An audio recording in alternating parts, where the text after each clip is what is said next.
So today I'm going to talk about nutrition versus behavior and how nutrition may affect behavior. So topics that I'm going to go over are the relative studies that are out there. Disclaimer, there's really not a lot, and a lot of them aren't on companion animals, which is I'm sure what we're more interested in rather than insects. But we'll also talk about the effects of specific macronutrients, which are some conclusions that studies have come to, and in tryptophan specifically, because this one's been studied in dogs as well, and we've gotten some results. So before we begin, just want to let you guys know, again, that there's really not a lot, but the studies have shown, they've gone over insects such as spiders and crickets, and so they will go into those studies more later on, but I also do have a article over canines. Both of these articles will be in my resources if you're interested. And then I just wanted to define a few things before I go into, because I'll be using them and be referring to them, but the intake target is basically just a nutrition goal, so the optimal mixture of nutrients to meet energetic and structural needs. The animal personality is the individual difference in behavior that are repeatable over time and across different contexts or situations.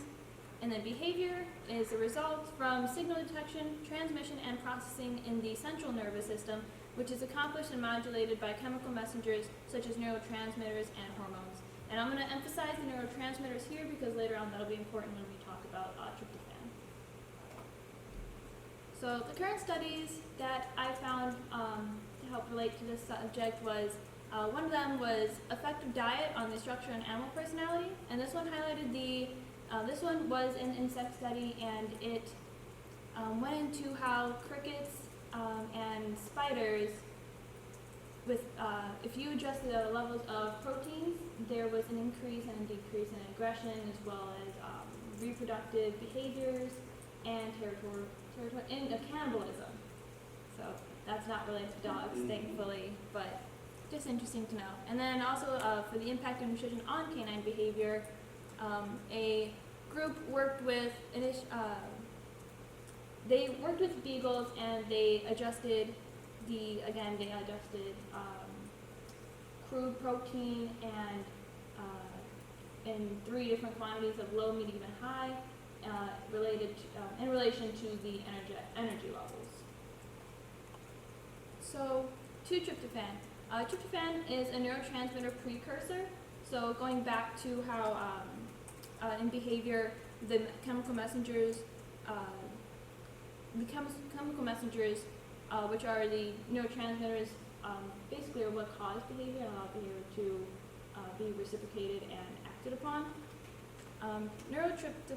Tryptophan, when changed in concentration levels and availability, we've seen when we have high levels of tryptophan, we saw reduced mouse killing in rats, reduced aggression in vertebrate monkeys, enhanced exploratory behaviors in female silver foxes, and increased territorial behavior in male mice.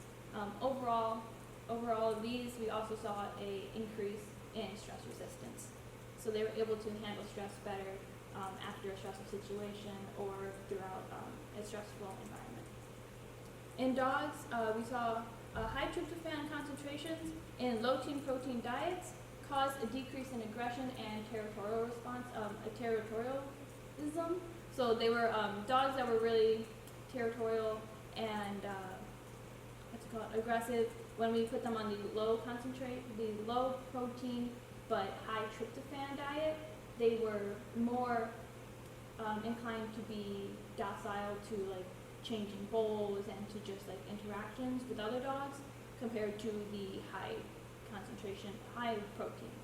So with this, high tryptophan was a key, but the low protein was also a high key, had high importance in this study. And then, in addition to the nutrition on how nutrition affects behavior, these are just some cool findings that I also found aside from companion animals. And so some of them were how, a high quality diet. If you rear an animal with a high quality diet, they would be more active later on, which just seems to make sense, but it's not always taken. Malnutrition can also affect levels of boldness and aggression, which is something I just discussed with you guys, but more interesting, speaking on cannibalism from earlier, if you fed the Mormon cricket a higher concentration of protein, they would be less inclined to perform cannibalism. And these are my And there you go. A round of applause. Yeah, that's an interesting topic, you know, nutrition, and I think I've seen some of those studies where even in people, I think they're trying to do better nutrition and see if some of those diseases where there's dementia and stuff, it's trying to reverse dementia or whatever. Yeah, they also have that related to within prisons. They make sure that, like, that's why their diet's very important there, because it also helps reduce aggression. Okay. It's that helps. What are they doing? I mean, what are they giving to reduce aggression? That's fruits and vegetables. Oh, fruits and vegetables. I mean, Okay. it's just like reducing protein. Oh, okay. Oh, I see. Wow.